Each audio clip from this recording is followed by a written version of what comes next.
إن الحمد لله نحمده ونستعينه ونستغفره ونعوذ بالله من شرور أنفسنا ومن سيئات أعمالنا. من يهده الله فلا مضل له ومن يضلله فلا هادي له، وأشهد أن لا إله إلا الله وحده لا شريك له، وأشهد أن محمدا عبده ورسوله.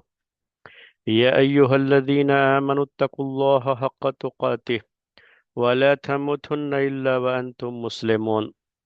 يا أيها الناس اتقوا ربكم الذي خلقكم من نفس واحدة وخلق منها زوجها وبث منهما رجالا كثيرا ونساء، واتقوا الله الذي تساءلون به والأرحام، إن الله كان عليكم رقيبا.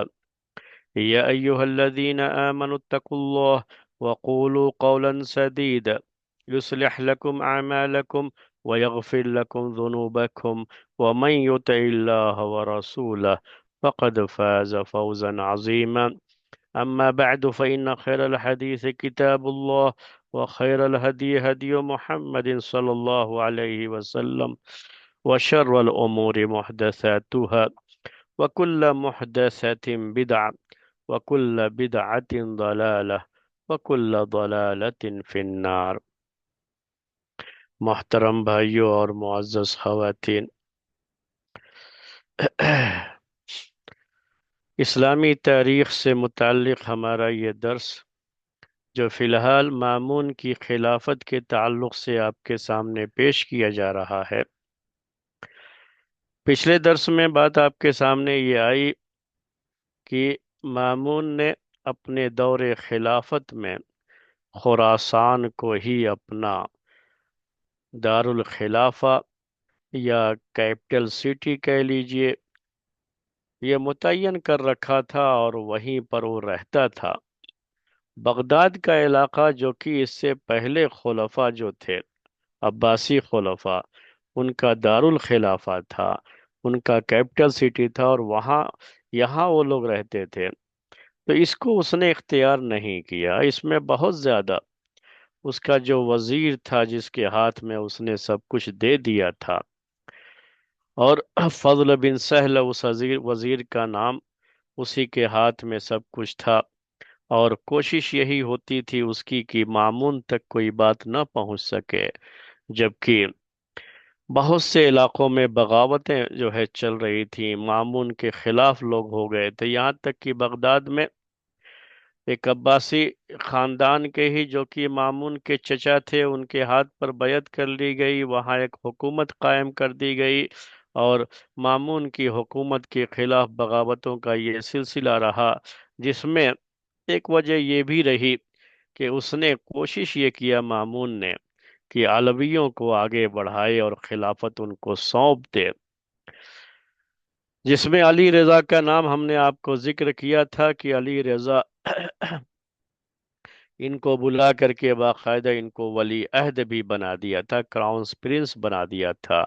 عباسیوں کو یہ چیز نہیں بھائی، اور بغداد کے علاقے میں بڑی بغاوتیں رہیں۔ مامون کو یہ سب خبریں نہیں مل رہی تھیں، آخر کار بڑی مشکل سے انہی علی رضا کے واسطے سے ہی لوگوں نے خبر پہنچائی ہے، اور لوگ پہنچانے میں کامیاب ہو گئے۔ جب اس کو پتہ لگا کہ اس کا وزیر فضل بن سہل خبریں اس تک نہیں پہنچنے دیتا تھا، اور ہمارے ملک کے حالات اچھے نہیں ہیں، ہر طرف بغاوتیں ہیں، تو فوری طور پر تو اس نے کچھ اس سے انتقام نہیں لیا یا اس کو کوئی سزا نہیں دی وزیر کو، مناسب وقت کا اس نے انتظار کیا، اور فوراً مرو کے علاقے سے، خراسان کا یہ کیپٹل سٹی تھا مرو، وہاں سے نکل کر کے بغداد کی طرف روانہ ہوا۔ بیچ میں جہاں کہیں بھی جس طرح کا موقع رہا، کہیں اگر باغیوں کے ساتھ مقابلہ بھی ہوا تو مقابلہ بھی ہوتا رہا، اور جیسے جیسے وہ بغداد سے قریب ہوتا گیا، بغداد کی جو بغاوت تھی اور اس کے چچا کے ہاتھ پر جو بیعت کر لی گئی تھی، وہ سب بھی آہستہ آہستہ چیزیں کمزور ہوتی گئی، کیونکہ اب ان کو یہ پتا ہو گیا کہ ہمارا خلیفہ اب ہمارے پاس آ رہا ہے، تو لوگ آہستہ آہستہ مامون کی طرف ہی ہوتے گئے، اور وہاں کی بغاوت بھی ختم ہوئی۔ تو جب پہنچا ہے یہ مامون، قریب پہنچا، بغداد کے قریب پہنچا، تو طاہر بن حسین، جس نے مامون کی حکومت قائم کرانے میں بڑی مدد کی تھی، اور امین کے ساتھ جب مامون کی جھڑپ چل رہی تھی، جنگ چل رہی تھی، تو جو سب سے زیادہ اس وقت مشہور سپہ سالار یا چیف کمانڈر کہہ لیجئے، چیف کمانڈر جس نے اپنی جواں مردی دکھائی تھی، اپنی بہادری کے جوہر دکھائے تھے، وہ یہی طاہر بن حسین تھا۔ لیکن فضل بن سہل نے بڑی عیاری اور مکاری کے ساتھ اس کو سائیڈ لائن کر دیا تھا، اور دور کر دیا تھا مامون رشید سے۔ لیکن مامون نے اس کو جو ہے بلا لیا، اور اب جب بغداد میں داخل ہو رہے ہیں تو طاہر بن حسین بھی اس کے ساتھ ہے۔ طاہر بن حسین کو اس نے اپنا بہت قریبی بنا لیا، اور اس کو خلافت کے بہت سارے کام اس کو سونپ دیے۔ تو یہ بھی بڑا قریبی ہو گیا تھا مامون کے، اور ہونا بھی چاہیے کہ اس کی بڑی خدمات تھی مامون کی حکومت قائم کرنے میں، اور ان خدمات کو بھلانا نہیں چاہیے۔ کسی کا احسان ہوتا ہے تو اس احسان کو نظر انداز نہیں کرنا چاہیے۔ لیکن بہرحال امین اور مامون کی اس جھڑپ میں طاہر بن حسین کے ہاتھوں ہی امین کا قتل ہوا تھا، جو کہ مامون کا بھائی تھا۔ تو بہرحال بھائی تو بھائی ہوتا ہے، اپنا خون تو اپنا جو ہے رنگ دکھاتا ہی ہے۔ اب اس کے بعد یہ ہونے لگا کہ مامون جب طاہر بن حسین کو دیکھتا تو اسے یہ بھی احساس ہونے لگتا تھا کہ یہی شخص ہے جس نے میرے بھائی کو بڑی بے دردی سے قتل کیا تھا۔ تو یہ ایک احساس بھی اب آنے لگا اس میں۔ اس کی بدلتی ہوئی نگاہ کو، مامون کی بدلتی ہوئی نگاہ کو طاہر بن حسین نے بھانپ لیا۔ طاہر بن حسین یہ بڑا جو ہے مجھا ہوا سیاست داں تھا۔ اگر میں کہوں کہ پولیٹکس میں یہ بڑا ماہر تھا، اور اپنی بہادری کے جوہر بھی بہت دکھائے تھے، بہترین کمانڈر ان چیف تھا یہ۔